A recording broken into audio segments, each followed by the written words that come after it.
Hi, what new possibilities will you create? Today's guests will share their story and provide insight from my network to yours. Let's get to it.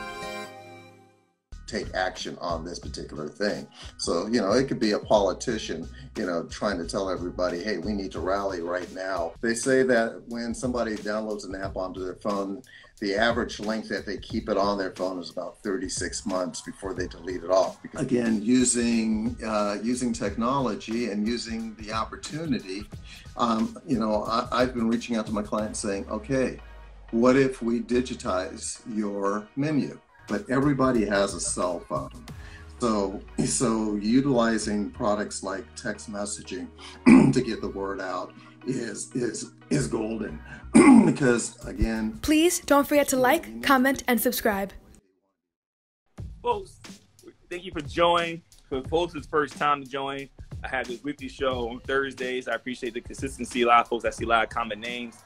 And really, it's focused on three things. Open my network to my network, which is true. Like Maurice, Dr. Maurice is like core of my network. We got some fun history. We'll share some of that. My peeps. My peeps, my fam, right? And that's what I love, because it's equally as passionate for me. And the question I ask is, what possibilities are you creating? Now we're in week 9, week 10. So now it's like, what's opening up for us at this point? Initially, it was more like, what will we create? Now it's, what are we creating?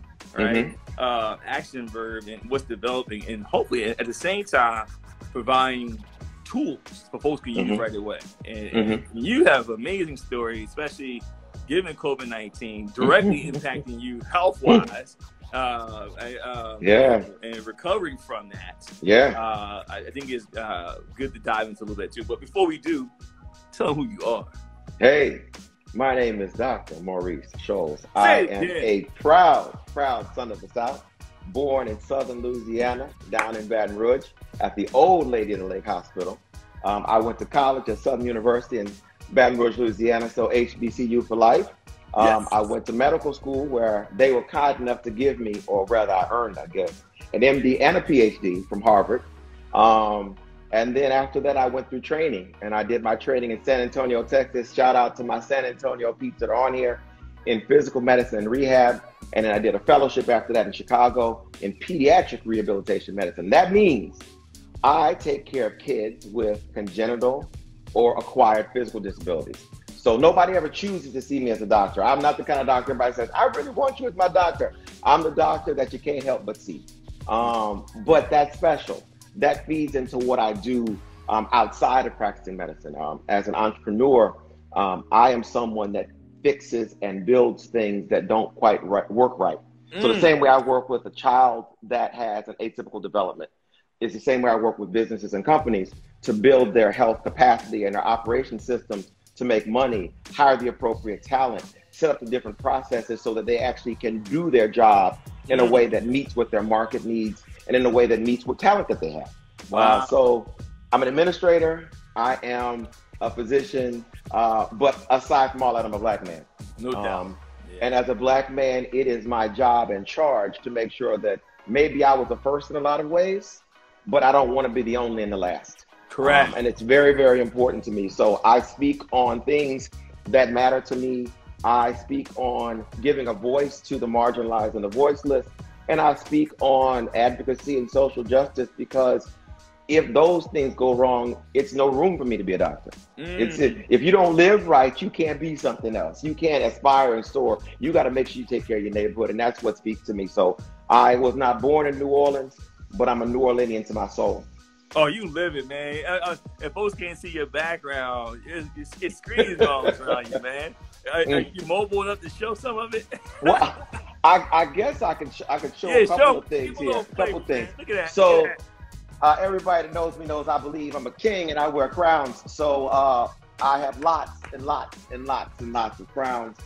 Some of them are small and gold. Some of them are big and heavy silver. Some of them are decorative and more cartoonish. Some of them remind me of my good shows like Game of Thrones.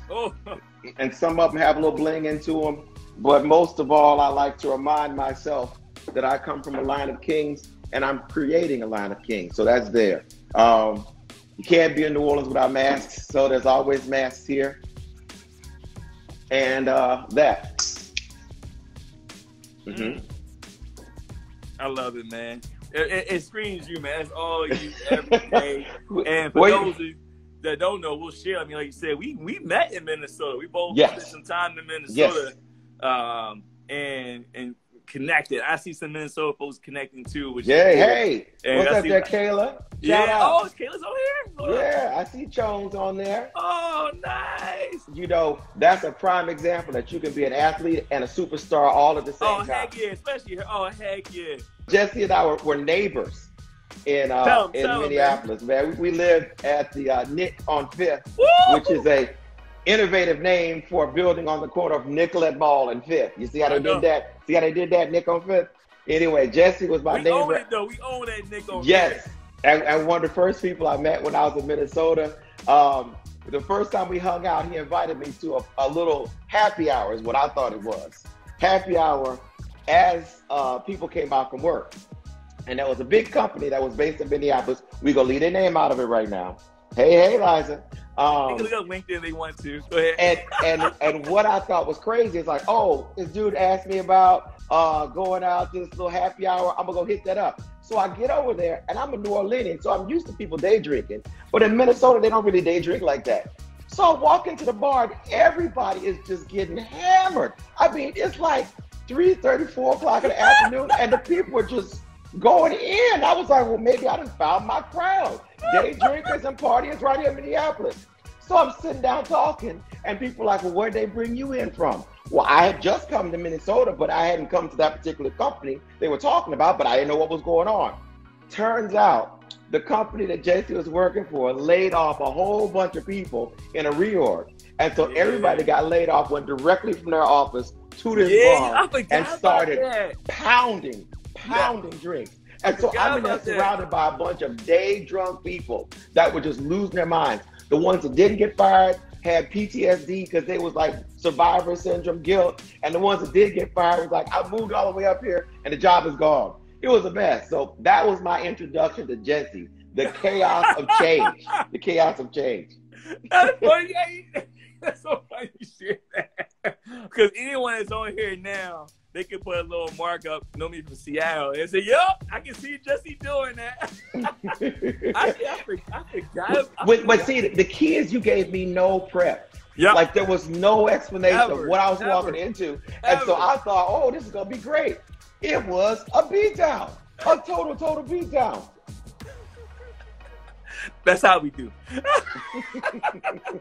forgot about that. That was definitely one of my toughest days as a leader, managing through that, you know, as far as that was moments of uncertainty as well, different from, you know, health, you know, COVID. But it's the same thing. Tell me a little bit about that, Jesse. How did you manage as a person that big change, and then as a leader, how did you manage your team, the people that left and the people that stayed? Like, how do you do that? Because there's a bunch of people listening here in all kinds of industries that got to navigate that. Talk to me, man. You asked that question. I didn't even, man. All right. So what opened up for me was this, a process, because when I came there, didn't realize it was going to happen, right? And we decided to pull out of Canada, and I knew what was coming, right? As a result, as a leader, and we didn't know who would be impacted, and I got the names the same day. And I'm a people person. I love humans. I love being connected. And me growing up in internal audit space, typically internal audit is immune to, I'm gonna use those terms on purpose given where we're at, immune to those, you know, layoffs. And so, because you're close to the revenue stream. Correct. They'll lay off the people making the money and counting the money. Correct. But we weren't. We got cut too. So I had walked some folks out the door. So I remember when I walked down the elevator, went down the elevator with a couple of them. And when I went downstairs and saw people with boxes in their hand in the hundreds, I didn't know what to do. I didn't expect to see that. It was a realism that I never experienced in my life. And the one person I walked down, she was so amazing at her work, and I just couldn't believe it. It was nothing about performance. It was about pure number cut based on who it was tied to. So anyway, fast forward from that experience, I realized I was dealing with a team that didn't have a clear future. And I started doing, so why did I start doing some research? And it was a thing I liked on called the monkey middle, where it showed this line going squiggly where you can't see the end goal. Yes. And we had a leader sharing how layoffs are still coming. We had real clarity on what's next. We knew we had these big risks, all the issues we had addressed. And like, how do I manage and navigate my staff through this? And so I researched. I love PowerPoint back then. I'm at Amazon, so because we do writing docs now. But back then I loved PowerPoint, and I was building content to kind of illustrate what we were experiencing and motivate and try to inspire them through it. And it was and obviously met with them more often and seeing how we can so let me interrupt there. Sure. Go ahead. What did you have to motivate them about, the people that stayed?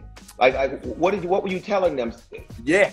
Yeah, good point. For me, it was telling the small steps. Like, say, we got team lean forward. While there's not direct clarity on the foreseen future that we believe what the future was, it was never promised to us, but we had this false perception that it was.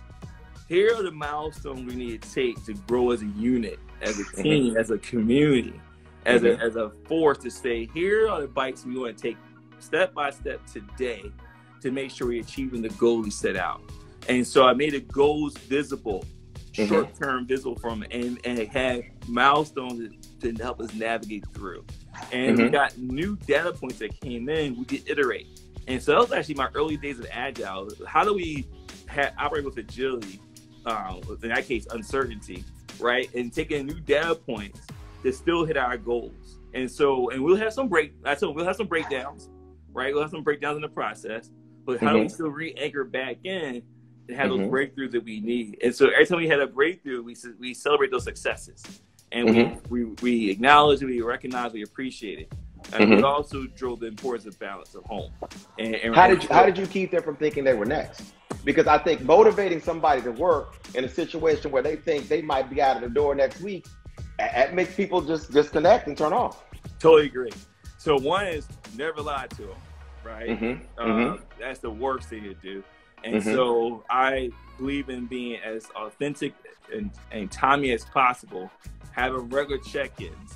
And I also shared, hey, I could be going, I don't even know, right? And I think the realism, they understood that, hey, I was being direct, and leadership was being direct too, which was great, that we all were in this together as a community. And we knew, especially in the artist space, our responsibility to the organization, well-being and process and control is that we felt we had a stake in the game to make sure that here's our responsibility to make sure the company stays strong. So it's this level of accountability that took place. And so for me, having that vision there to see it and the strategy to support it, that time in my life that I didn't expect what happened, I still keep on it today. I mean, to your point, you said just now, I realized I'm anchored on that same experience, years later, while I'm at Amazon, my current leadership roles, what we're doing with COVID-19. So thank you for bringing that to my front of my memory bank. Well, but I think it's important that people hear the process, because folks that know you or even work with you might see the end result, but they didn't know what was going through your head. Correct. And I think the other thing that's important is, as a leader, you have to do all that for the other people and manage your own stuff. Yes. So I will say, healthcare is a very, very, very, very stable industry in some ways. But in children's hospitals, it seems like every 4 or 5 years, those systems reorganize. Yes. And so who you're going to be able to be seeing as your boss, who you're going to actually have as your direct reports, what service lines or divisions that you depend on you actually control versus influence. I think all that uncertainty is a really important thing to talk about externally, but also as a person. How do you manage it? And for me, when I am having to make hard decisions, be it there'll be no bonuses this year for the team, or be it we thought we were going to expand and be able to hire 2 more team members, and that's going to be gone, so everybody's just going to have to keep on where they're going. I really, really like your point about being honest and transparent. That doesn't mean telling everybody things that are beyond their business or need to know, but it does mean integrity matters. Yes. And the same way you do that with other people, I think people need to stop to do that with themselves. Yes. So if there are things that are not cool for you, even though maybe they're cool for everybody else, you need to be honest with yourself and prioritize that. If there are things you need to do to satisfy that uncertainty, to make yourself be able to get through. You need to do that. So true. And then to your point, that break impacts it erodes at your integrity.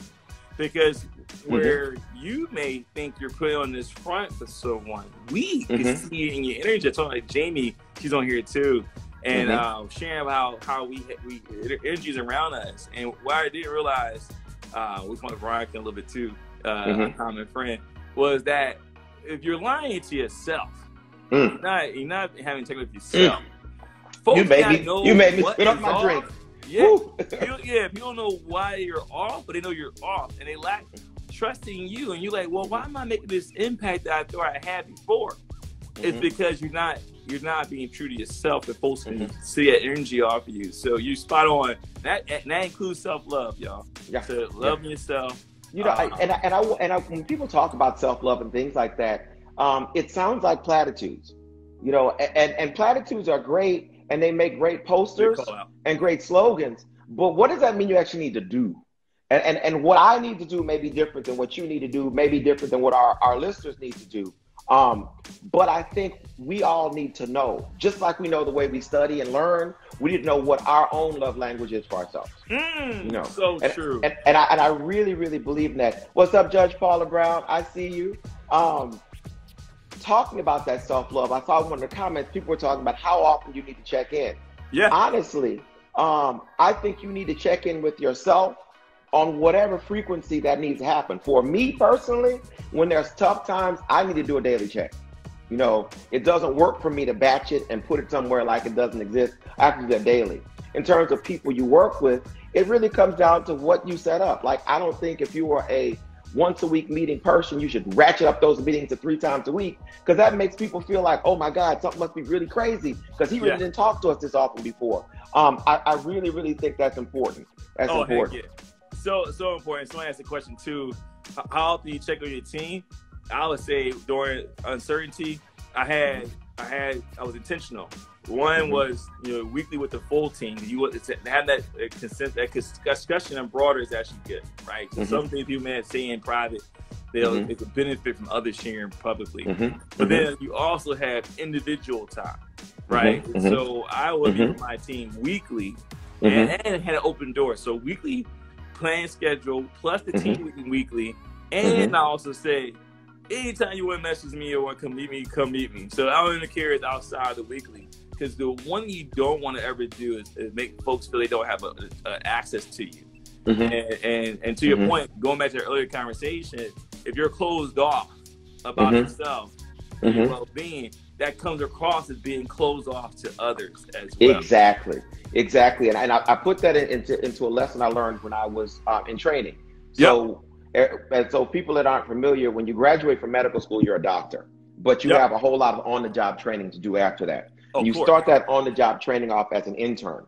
People have interns in their first year after med school. And then once you finish your first year training after med school, you become a resident to learn your specialty. And then after that, you become a fellow and learn your subspecialty. Well, when you're interns, you are a doctor in the practical sense that you can write orders and do things, but you are so junior, you really, really can't find your footing. And one of the things that I learned is there were some people that could manage the folks in the hospital and make their path work.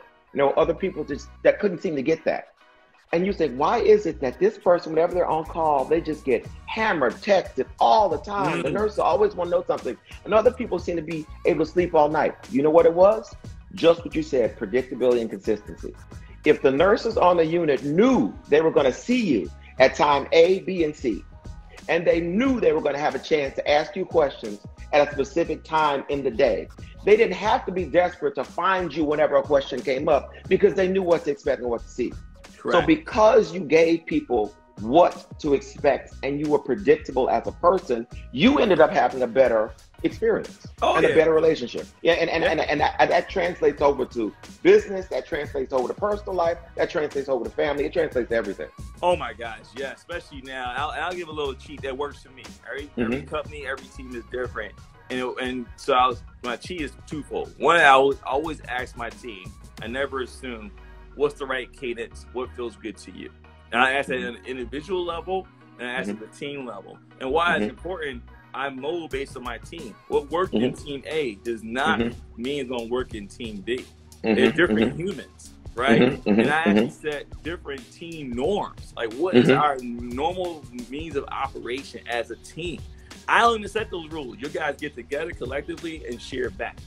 So you have a stake in the game. And what I found more often than not is where I ask my teams to say, hey, won't you schedule the weekly meeting on the calendar with me, as opposed to me scheduling their calendar. It's a micro message. What happens is when it comes to their calendar, they feel they have the flexibility to shift it around. Never cancel, but shift it around. So meeting demands, work, whatever. Number two, it's their agenda. It's their time. It's their, they want to bring to the conversation. And it's so funny, like I should do meetings from my calendar on their schedule. Again, both can work. This is a corporate culture. I'm not saying one way works better the other way. But I find, at least for me, when I put time on their calendar, it comes like they think it's my agenda. And it's not a place for their voice to be heard. It's my voice to be heard. Well, that's my team meetings. I book my team meetings, but they book their one-on-ones or get to know each other, where you want to call in your organization. And so, again, I want to give a little kit, tool set that you can leverage that helps, where just be mindful and intentional when you're engaging with your team, especially the uncertain teams, working remotely right now. Little ways you can help engage them to be more accountable and feel they have a voice and position with you. Yes, and that really models inclusiveness and consideration. I really like that. You know, as we talk about how we met, we obviously met in Minnesota, in Minneapolis, and there's a lot going on in Minneapolis right now. Yeah, you man. know, and this ties into what we're talking about with sort of business and managing yourself, is that the world is a stressful place for brothers now. It's a stressful place for sisters now. It's a stressful place for people that feel like they are marginalized or out there for any reason, you know. And what do you do with that? And how do you manage that? You know, I am an advocate. That's part of my personality. It's in my DNA, but I choose my advocacy. You know, some people feel like their advocacy is going to be putting on a blue Patagonia vest and leading the charge of the protest in the middle of the street. Other people feel like their contribution is going to be talking to the editorial boards of the major papers. Other people think their contribution is going to be working on their internal company policy to stop utilizing and accessing services that support the things that you object to. There's no one way or right way to advocate, because we need everything. It's so bad we need it all. You know, and just because somebody doesn't advocate the way you do doesn't mean they're timing out or not accepting their responsibility or not being authentically anything. I really, really, really think that there's room for everybody and everything. Secondly, when you're advocating, you get the time to choose when you choose to engage. Okay. Just because you are an advocate doesn't mean you have to be on when somebody wants you to be on. One of the best conversations I had in the professional staff lounge was a doctor who was a colleague of mine, white male, walked up and said, "I'd like to talk about so-and-so and such and such." Well, the day he said that was the anniversary of Hurricane Katrina.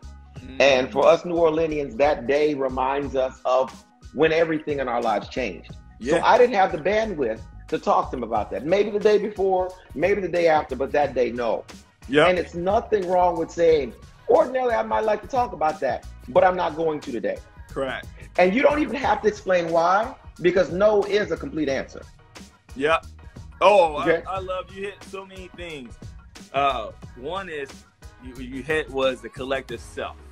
When I look at our conversation, look at us right here. You and I are engaging, and we have folks coming in and out of this chat in about a good steady pace here. We are all collective self. We need all modes of operation to take action.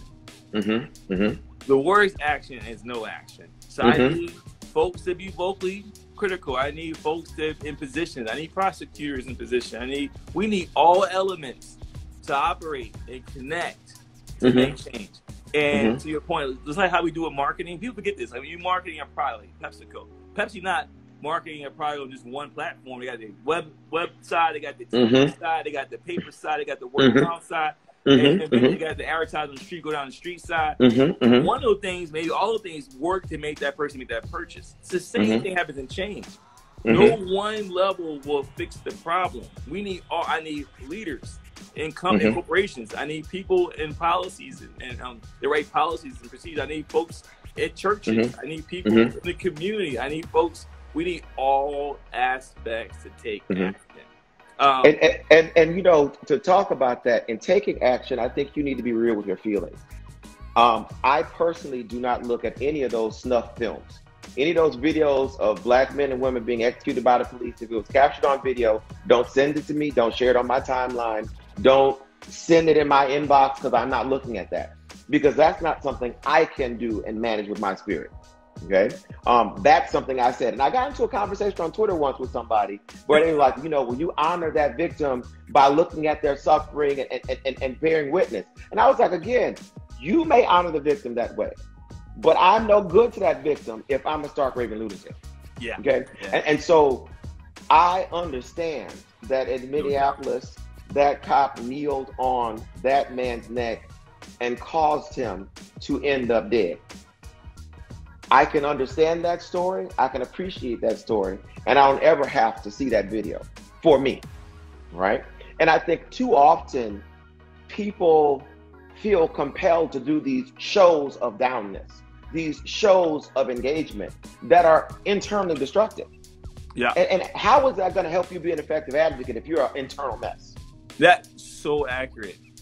And also, so accurate. Another thing is, I've been blessed in seeing where we are creating these sense of communities like this here on this platform here. Last week, Michael was online sharing about text messaging and how you can leverage that. We see that happen today. Text this number now to sign a petition. So we have these enabler tools that help take action. One thing I saw at work, I hope she let me share it. Okay, I won't say her name, we'll share it here, but I know it's so cool that we gotta get permission first. Yeah. She got in the beginning of the phone call, and she said, "Hey, Jesse, I need a few minutes to collect my thoughts here. I'm upset. I just saw what happened." That was perfect, and I actually appreciate her saying it. Agree that we needed to acknowledge that space, and we paused. We all paused. It was a mixed group, and then I said, and we chatted about it just a little bit, right? Because she right. And we acknowledge the sense of community that she felt comfortable to open up and share that her feelings. And I love that, because a lot of cases people think it's in the workplace and we can't share our thoughts. Yes, create that sense of community. And I was blessed to be in that space with her. That sense of community we created. It was like 5 of us on a conference call. Mixed group. And so we're international. They didn't even know what happened yet. And one was from Ireland. And it was actually a white guy here. It was a mixed group, but we all came together and shared perspective of that pain we felt. Those moments of conversations and having those core, what I call authentic conversation and placement gave her a place to vent her frustration before she could take action.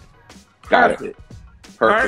You know, and that really speaks to something else that, what is it like to be the only and the first? You know, and how does that work? I saw some people in the comments talking about what was it like in Minnesota where there's so few black people and doing things. Honestly, I grew up and went to predominantly white schools from kindergarten all the way through high school. So I chose to go to an HBCU for college because I wanted to go a place where I wasn't the only smart black boy in the universe. And I think that was important for me and to ground me and to normalize my experience in a larger context. And I think similarly, when we're in these workspaces that may be less diverse than we want them to be, or may be filled with people that are the dark Karens and the dark Susans and the over-the-top Brads and Bobs that really sort of break our soul in some ways, you have to work in that environment, but build your community. And I really like what you're saying. And so maybe I wasn't surrounded by a whole bunch of black and brown people in senior leadership in my hospital roles before I fully became a full-time entrepreneur. Maybe that wasn't the case, but I connected with you. I connected with Veronica. I connected with all of our other classmates, Kayla, and all the other people in our building, Kat, Carl Towns. You know, we were all people in different industries that made our own family of friends. Yeah. You know, and I think that's a better way of framing what's it like to be only first, or always in the minority, or always feeling like a fish surrounded by a bunch of chickens. Yeah. You have to be intentional about making sure you have a safe place. Some people do that through pledging, sororities and fraternities. Some people do that through going to rep your people. Rep your people. Some people do that through organizations they join, like Boule or Girlfriends or any of those numbers of groups that are out there. And other people do it through common activities. They join hiking clubs or birding groups. We just found out Black boys in New York City go birding. You know, I mean, I don't know that I knew that, but I know at least one in the country now. But I think all of those things are important to you making your own community, so you have the resilience to exist and be, and not feel like a freak show when you're out there trying to make the world a better place, or trying to do things that are important to make your career better. That's being true to yourself, and that's also self-care. I like how you said, because someone said earlier, I'm going to totally check up the quote, but essentially it's your mindset, right? So for me, and the same with you, I am very used to being the only one in the room. Mm-hmm. And in 2020, and been in my career for 22 years, and I'm still the same situation. Mm-hmm. Good thing I have more advocates. A good thing I'm seeing change. And what motivates me is I see the opportunity. Mm-hmm. And what I mean by that is that I'm seeing the efforts. Seeing the people are listening. People are are wanting the age of information. They're getting more insights. They can't blame them not being unconscious anymore. Mm-hmm. That's another conversation. Oh God, unconscious bias. Right. Exactly. So now it's like I'm conscious about, but they also is conscious that, hey, I don't have the answers. And know what? Good. Neither do I. We're gonna learn together. And so for me, that's what my motivation of my entire career is, like how I'm like truly embracing NABA's model, lifting as we climb. I literally embrace that in my daily life. And like, how do I make sure I lift not one, not two, hundreds up? And not when I say lift, I mean not I'm going up, I'm pulling you too. Now I want to pull you and yank you up ahead of me and throw you above me, so you can maybe reach out and pull me next time. Yes. You know, and you know, and I think this is something that's generationally important. Our parents grew up in an era where the only way some Black people made progress in certain industries was through tokenization. Yeah. You know, they had the one brother with the afro and the slick suit on that they could trot out there to say, "See, we've integrated." You know. Yep. And what that did internally for some people is that made them think there was only room at the top for one person. Yeah. There was only room on the platform for one body. Right. And what I want to move to is that I'm not in competition with every smart brother out there. I'm not in competition with other physicians that are advocates. I am not in competition with other physicians that want to be administrators. I'm not in competition with any other physicians that want to be entrepreneurs. There's room for all of us to be successful. Oh, yeah. So I give a shout out to people like Corey Hebert and Eric Griggs and Tammy Singleton, because here, as COVID was decimating our city of New Orleans and the state of Louisiana, they were out there speaking our truth about disparities in healthcare, about access to treatment, and them having that platform and making that talk did not diminish me. And I could speak and amplify their voices, and they can amplify mine. That synergy is part of grabbing somebody and bringing them up. That synergy is part of letting your shine be good enough, and your shine doesn't have to be augmented by dimming the competition. Yeah. Okay, and I really want to move to that. Now there's still some sharks out there. No sharks need to be caught. No doubt. But that's not what we're talking about here. Yeah, that's everywhere. We kill ourselves. Here, some of you hear it, which is key. Some of your key is for folks to understand that our main blocker is ourselves, our own mind. And I share it consistently in every chat, and it's because it's a consistent, true message. And what I say is that we'll come in the corporate world, and I'm speaking from corporate life, And we think that, oh, I can't gather in a hallway, or I can't recruit or refer another someone of like look like me in an office. Let me tell you right now. And I'm in position of hiring talent and the various different companies I work at. And what I find consistently is actually the opposite. It's an expectation. The model is, if I hire you in here, the understanding is you're going to refer 3 or 4 more, like what they do. And so the expectation is actually the opposite, guys. It's actually the expectation is that, hey, I'm hiring you because I know you're great talent. And I want you to bring in other great talent in your network. Your network is going to probably look different than my network. This is why I hired you to bring in folks from your network. And even if they don't believe that, even if those people don't believe that, I think you should adopt that. Because that's healthy.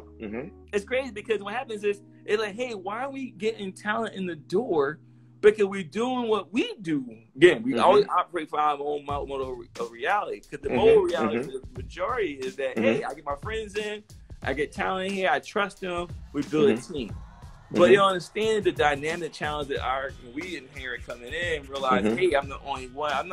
Didn't know I could bring in my network that I trust and build this team. Because in a lot of cases, we may not trust our network, which you got to check. Again, it's your own mental blockage. And so we can shift the narrative about seeing how powerful diversity is of thought, creation of ideas, how powerful the product we create becomes. You bring in talent left and right. I love that. Now, I also want to put a small caveat on it. I agree with everything you said, but there's a small caveat. When I first started this process, I thought I'd end up as a dean or a chairman of some department, that kind of senior vice president, one step away from the CEO kind of person.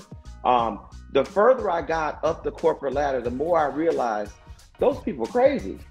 And I could do that, but it would require me to break something inside of me that I couldn't put back together. And so I do think it's reasonable to realize that all things are possible with a good mindset, but we operate in a framework that can be all kinds of ists and full of all kinds of isms. Oh, no doubt. If you need to get off that ride and do something better for your soul, get off. Now, I don't recommend doing that if you don't have a skill that is marketable and don't have a passion that you can identify that will carry you through the lean times. But there's lots and lots of pathways to making a difference. If you indulge me for a second, tell one little story. Of course, man. I held all these academic positions at several points in my life. I was the senior director of this, with appointments at this medical school and that medical school and the other medical school. And I was on tenure track and being evaluated for promotion. And, it was so hard in those situations because I felt like I was mentoring myself. I was looking for mentors. Every time somebody had a brown or black face that had problems, I was pulled into the situation. And so you get into this thing where you are tending to everything but what your mission is, being academically productive as well as financially productive.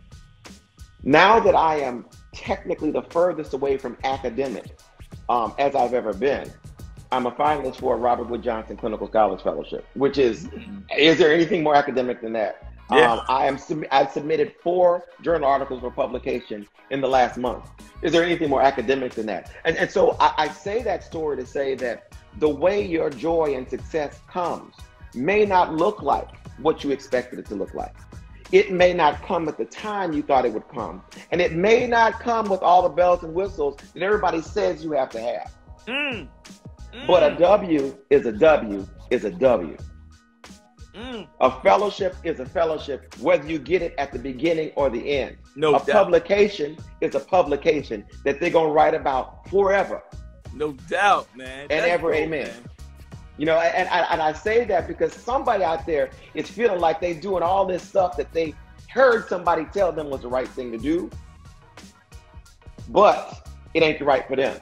It ain't the right time for them. It ain't the right way for them. Correct. Find your way in time because we need you whole when you get there.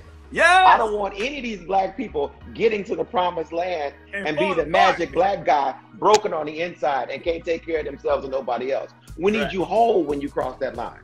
Yes.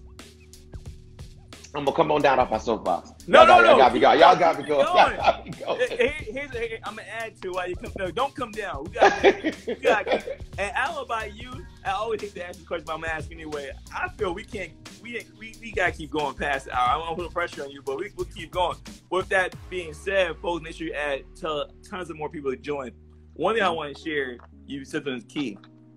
Now, we use an analogy around the stock market, right? And I say it because my friend, I see Make Your Mark, he has him and his beautiful, my mentees, Chelsea got a show at 7:30 tonight. I got to tune in on her, on them too. It's on my finances. So think about stock market. If you're getting your advice on stocks, it's already too late. Like, the advice you get now is on activity that already took place and already happened. It already happened. You're going to go do that same thing that happened in the market? Okay, you are not getting the same returns that they got, right? You're helping their returns out. They actually set you up. Because, think you give you a little quick boost. I'm going to jump out before it dips, right? So I say that is that you take advice with guidance. And meaning that you hear it, you understand what the intentions are. It comes from that person's frame of mind, their reality, their experience, their combination of activities. Good to understand as a source, but not to be the only source. You have to find your own path, to your point, to say what makes sense for me in the current reality I'm living, and what possibilities I'm creating today, and what steps I need to take today now to get there. And so look at us. Perfect example. Look at me. I just started a new position within Amazon. I moved. Literally, for the first time in my career, I moved out of, it's public now, I can say it. I moved out of the business side to the human resource side around diversity and inclusion. Why? I want to do greater.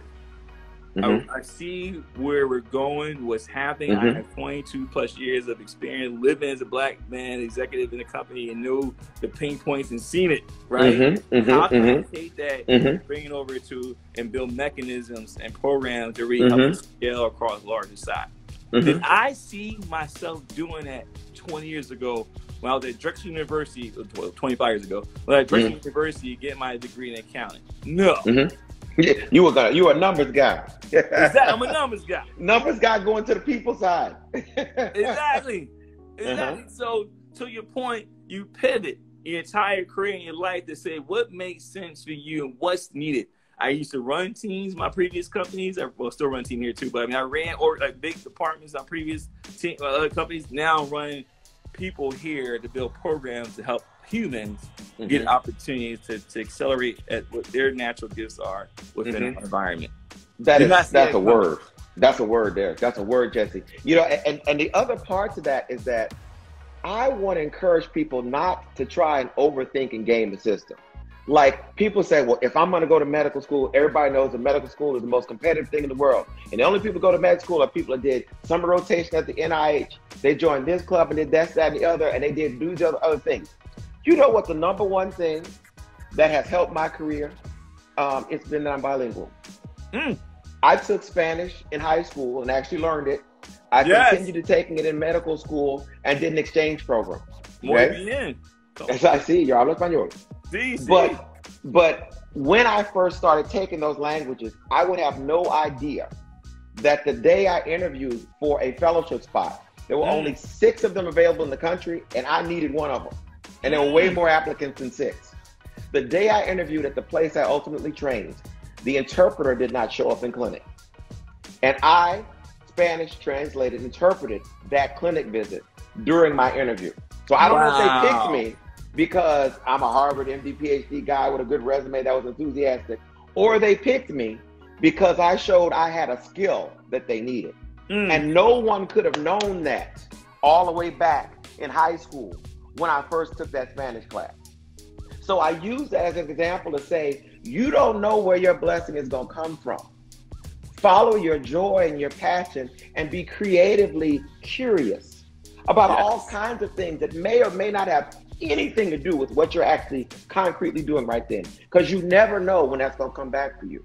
Oh, no doubt. I never knew that Spanish was going to be the thing to get me over the hump.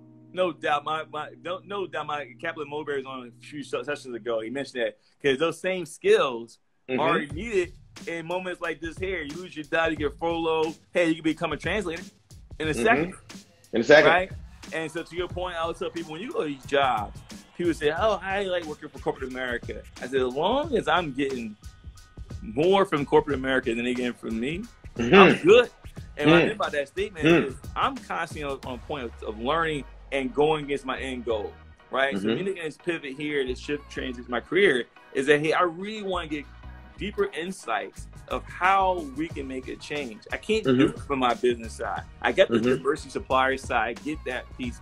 I really want to see the human side. That's why. So I'm gaining those skill sets that I didn't have before, right? So to your point, now, if I decide to go somewhere else and pivot, those skills still stay with you.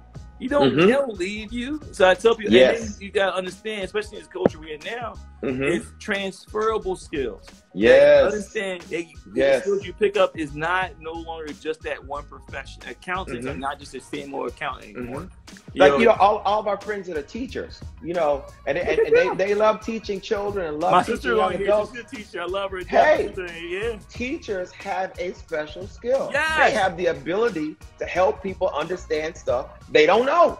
Yes. That's useful in corporate America. That's useful in medicine. That's useful in explaining why contact tracing matters. That's useful in helping people understand why they should care about COVID, even if COVID didn't care about them. Yep. You can use your skills as a teacher in a whole lot of forums. And so even if you get to the point where you decide you don't want to be in the classroom anymore, you haven't wasted anything. You have a skill that you can use somewhere else. And I really encourage people to think about, how can you use what you have? Because that's important in making sure you feel and give yourself the credit you deserve. It's so huge, man, Maurice. And going back to the mindset, cause like my sister Karen, that she just say, "Yay, teachers!" Her creative mindset, her ability to figure out, make solutions with a tough customer, student, right? How to be creative. They didn't choose to be there, and half of them don't want to be there. Correct.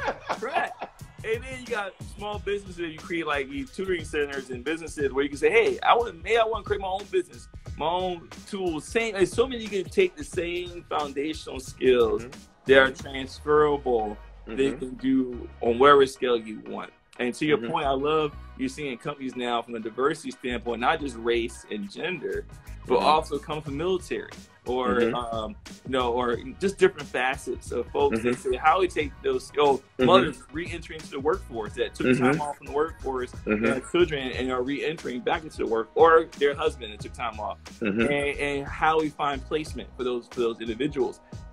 I'm loving the creativity that's opening up for hiring and recruiting. You guys recruiting here too. And so to your point, but it starts with the individual.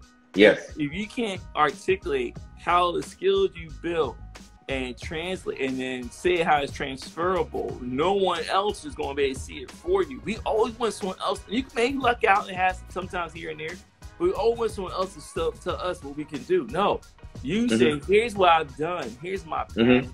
Here's what I'm looking to do. And here's how what I've done will contribute to you. Oh, okay. Well, you made it easy for me to understand now. Come on over. And perfect. But people gotta do that. So go ahead. Yep. No, I love that. And one of the things I also want people to think about and work on, and this is my thing. I focus on empathy and equity. Okay. Empathy has to be there, because empathy is not the same as sympathy. You sympathize with something you've experienced. Empathy requires you to express understanding or acknowledgement to something you don't know about, have not personally experienced, and may not exist in your network. Correct. The reason that's important, and I use the example of, I need for our Black brothers and sisters to understand the trans community. You don't have to approve or like in those terms, but you have to recognize their humanity. Yes. And you have to do that because you want white people to recognize your humanity as a Black man. So if you're not willing to do that same kind of thing for somebody else, you don't really want equity. You just want special treatment. And I'm gonna call that out. So you model and put out into the universe what you want to get back. Okay? You put out into the universe what's important for you to get back. Okay? That's what empathy does for you. And when you fight for equity, that doesn't mean set asides or special favors. That means if somebody has the skills and talent, you get them the access to shining, okay? Because some people want to shine, but don't know where the sky is. Show it to them. Some people want to shine, but don't know how to take off all that dirty covering that's making them dull. Let them shine. You know, and I think those works, you get more from doing that than you're even giving away. Oh my gosh. I got a question that popped up too for us. Okay. Let's see. Where there's a line between advocating for yourself and giving away your ideas about what you want to do. You want to do, in the future. We were told to keep our, I can't see the rest of it though. They can put it in the chat, but I didn't get the essence of it. Yeah, you know, I am much more sort of egalitarian, if you will, than the average American. Like most Americans, we come up on the ethos of rugged individualism. You just stomp out there and get in your wagon and drag your family out west and put down your stake and make your way and claim it. I mean, that ignores who was already out there before you came out west. That ignores having the money and the resources to actually get a wagon to put your family in. Exactly. I mean, that ignores a lot of stuff. I think that when I tell people to pull back from that a little bit and think about a greater good, you don't just do that for other people. You do that because you want to live in a society that would care for you. Yes. God willing, something was an impairment or standing in your way. Yes. So to answer the question more finally, advocacy for people with no voice is always worth it. But your job is always your job. My job is as a medical operations consultant. I might talk to you informally about that, but you don't get to bend my ear or ask my advice on something that I use to pay my bills. Correct. Okay? So you can be generous and gracious if you can afford to give it away. If you cannot afford to be generous and gracious, like the lifeguards say, save yourself so you are sane enough to save somebody else. I mean, even pouring from I would say that took me a long time. I'm a big giver, right? And even giving them time and making sure, someone said, make sure your cup is full and you give from the spillover. And so important is to make sure that you continue to keep your cup full and making sure you contribute. So man, hands down, man, hands down. So for you, being present, we mentioned integrity, so following through. When you hear this, what does that mean, being present?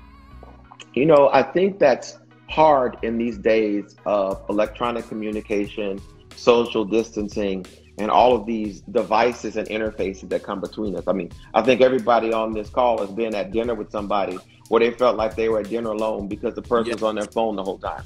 And I don't think people that do that are intentionally trying to ice you out or ignore you. It's just, it takes effort to disengage. You know, while I was on this call, my dad has called. My niece has made dinner in the back room. All these things are happening. But part of being present is saying, I can call them back. Yes. And part of being predictable is having a group of people that know you will call them back if you don't answer. So they don't have to blow up your phone and stalk you. Yeah. You're spot on, man. Like, especially in times we're in right now, people, and to your point, guilty as charged too, well, they'll make the phone call or reach out to you, and they think they checked the box, but they're not even present on the whole conversation. Like, hold up. I pick on my son. He'll laugh. Pick on him sometimes. We'll have a conversation. He's in his game. And sometimes I think that's actually takes more away, as opposed to, you know what? How about, hey, go do that game or go do that situation, then connect with me so we can be present. And other cases I love, like I'm gonna tell Jamie her out there. I love Jamie. Like we'll sit there and just be working together. Like that's and so we're sharing an energy space. That's still that way. And so like, hey, let's share energy together. We gotta get work things together done, but we both are intentional about getting work things together, and we have that comfort of being present from a distance, right? But to your point, as long as you align those intentionalities together and be in and commit to that, you really give yourself for that person, and you will miss some context clues of what they want to share with you. So you're right. Excellent. You know, and I love your point about sometimes you can do parallel play or parallel work with somebody. Like if you want to have a hard conversation with a teenager, it is absolutely the kiss of death. Just walk up straight to their face. Everybody sits down. You just sort of dive into it with eyes locked. Don't do it that way. No. Anybody that's raised a teen, been around a teen, knows that you want to do that conversation while you're both engaged in something together, doing something else. Yes. So it takes away the sort of intenseness of what you have to talk about. And you can lull and lapse into periods of silence where we're just working on the things rather than we're both actually processing what the other just said. Yeah, you know? So spot on. That's important. And you know who's really good at that? That Veronica Berry. I know. That person. She is the queen of having people with good energy share space to feed and connect one another. And you need folks like that in your life. I speak to Veronica is one of those bright lights. She draws positive energy to herself and she recharges people that might be broke down and jaded. And everybody needs that kind of person. Now, if you are that person, you have to be very conscious who you give your energy away to and when to pull it back. But I am so grateful. Hey, I remember you too. I'm so grateful for people like Veronica, because even though I'm in the medical space and the consulting space, you're in a number space and a hardcore corporate industry space. She's in an art space and a service space and a community building space. When we're all together, the divisions between how we go about doing our job melt away. The things that tore us down and make us sad and weary, just poof, they go away, because she has the unique ability to pour in where everybody else just takes out. And I just say I'm thankful for people like her. Oh my God. I'm thankful for her always finding a way to connect good people with other good people they need to know and work with. Okay. For your time. You, especially you, manage the uncertainty. COVID-19, you hit it spot on. Talk to us, man, about that. What can folks? What advice can you share for folks to strike that balance, to patience, to take actions, to just like what's opening up for you through all this stuff? So the first thing I would say to people is that when you feel like something's not quite right, you're extra snappy and angry, you're extra weepy and cry at everything, you are extra needy or clinging to folks that are important to you. And you don't exactly know what that is back there or why you're acting that way, it's grief. You're mourning the loss of those that died, 100,000 people now in the US, millions in the world. You're mourning the loss of wellness and invincibility in some of your friends. You're mourning the loss of your village. You're mourning the loss of your normal life. You know, I have been going to the Jazz and Heritage Festival in New Orleans since I was 10 years old. I'm approaching 50. So this is something I've been doing 40 years and I couldn't go to it. You look good, man. And it's that loss manifests itself as grief. So the first thing I say to people is remember you're grieving, because this is a pandemic and it's uprooted everything. The second thing is ignore all those crazy people saying stuff like, if you don't use this time to start a new business or come up with a new idea or reinvent and cure cancer, you didn't lack time, you just lack motivation. Well, without cussing, if all you can do is put on pants sometimes and a bra if you feel like it and survive this thing with most of your brain intact, hang the banner, mission accomplished. That's good enough. That's totally good enough. Okay. And the last piece I say is that try and double down on the things that bring you peace and joy. Last question. Use some books. What books are you reading right now? What's some suggestions for folks? So the books I'm reading right now, I got Charles Blow's latest book, Fire Shut Up in My Bones, and I got through that. And my boy Andre Perry just dropped a new book. That's on my list to read next. I have not gotten it because I've been doing a lot of technical writing and that sucked up most of my time. But I think I'm going to make an effort to get Andre Perry's book and go through that next. You just said you created a possibility. You gotta go do it now. Hey. Every show, someone makes a declaration on my show. Boom. Hey man, thank you for having me. This has been a blast. Dude, you know, and yeah, man. You came in last, man. I appreciate you, man. You made it happen, man. We gotta do it again. We gotta do it again. We gotta do it again, man.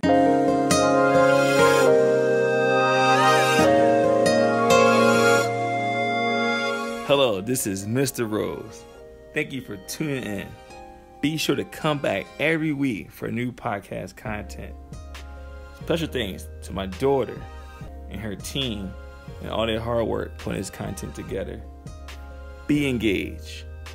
Be aware. Be ready. Be heard. Thank you.